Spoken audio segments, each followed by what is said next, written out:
அனைவருக்கும் வணக்கம். நான் பேச்சு பயிற்சி நிபுணர் சிவரஞ்சனி.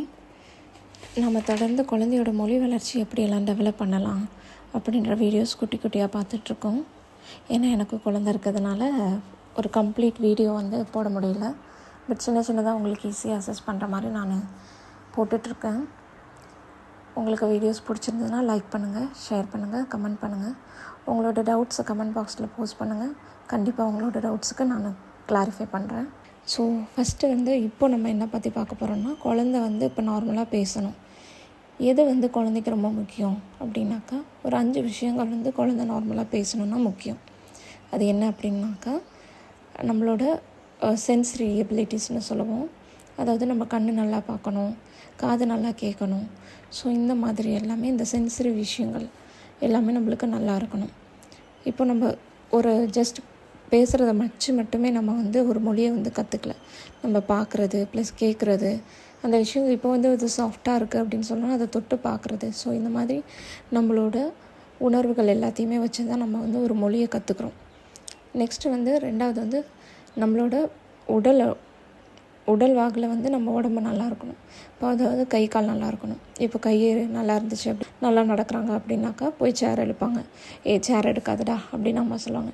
போய் கரண்டி எடுப்பாங்க. கரண்டி எடுக்காதுடா அப்படின்னு சொல்லுவாங்க. ஸோ இந்த மாதிரி ஒவ்வொரு பொருளையும் தொடும்போது நகர்ந்து போய் அந்த குழந்தை எக்ஸ்போஸ் ஆகும்போது அது வழியாக மொழியை கற்றுப்பாங்க. 3வது விஷயம் என்ன அப்படின்னு பார்த்தாக்கா, அவங்களோட ஸ்பீச் மெக்கானிசம்.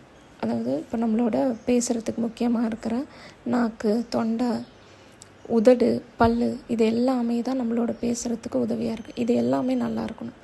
நல்லா இருக்கும்போது தான் அந்த குழந்தை நல்லா பேச ஆரம்பிப்பாங்க. இன்னொன்று நம்மளோட மூளை வளர்ச்சி. மூளையோட வளர்ச்சி நல்லா இருந்தால் தான் நம்ம என்ன பண்ணுறோம், இப்போ பேசுகிறோம், போகிறோம், இல்லை என்ன கேட்குறோன்றதை நம்ம மூளை ப்ராசஸ் பண்ணி தான் நம்ம எல்லாருமே பேசுகிறோம். ஸோ அது கரெக்டாக இல்லை அப்படின்னாக்கா நம்மளால் பேச முடியாது. 5வது ரொம்ப முக்கியமான விஷயம் என்விரான்மெண்டல் ஸ்டிமுலேஷன் சொல்லுவோம். ஸோ இதுதான் நான் ரொம்ப ட்ரெஸ் பண்ணுற ஒரு விஷயம். ஏன்னா இப்போ இது ப்ராப்ளமே இல்லை. பட் இதனால் நம்ம குழந்தைங்க நிறையா பாதிக்கப்படுறாங்க. என்விரான்மெண்டல் எக்ஸ்போஷர் என்ன அப்படின்னாக்கா, இப்போ குழந்தை தனக்கு பசிக்குது அப்படின்னாக்கா கேட்குறதுக்கு முன்னாடியே நம்ம கொடுத்துட்றது, தாகம் எடுக்கிறதுக்கு முன்னாடியே தண்ணி குடிக்கிறது. ஸோ இதுதான், ஒரு குழந்தை பசிக்குது அப்படின்னாக்கா அந்த குழந்தை அழணும். அதுதான் ஃபஸ்ட்டு கம்யூனிகேஷன். நெக்ஸ்ட்டு அம்மா தண்ணி தருவாங்க, இல்லை அம்மா சாப்பாடு தருவாங்க.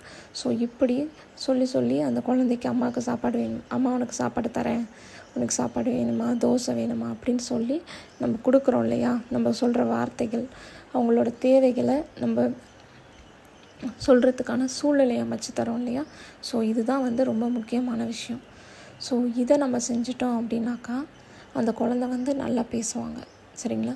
இதை பற்றின ஒரு சின்ன வீடியோ உங்களுக்கு நான் என் பையன் கூட பேசுகிறது போட்டிருக்கேன்.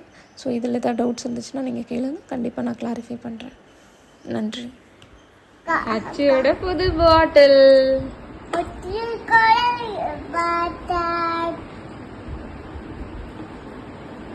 ப்ரெஸ் பண்ணு. இதை பிடிக்க கூடாது அச்சோ. இரு.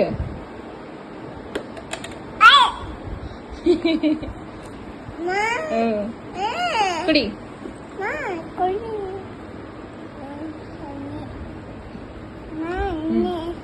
குடி. தண்ணி தான் வரும் பாட்டில் இருந்து, அப்புறம் என்ன வரும்?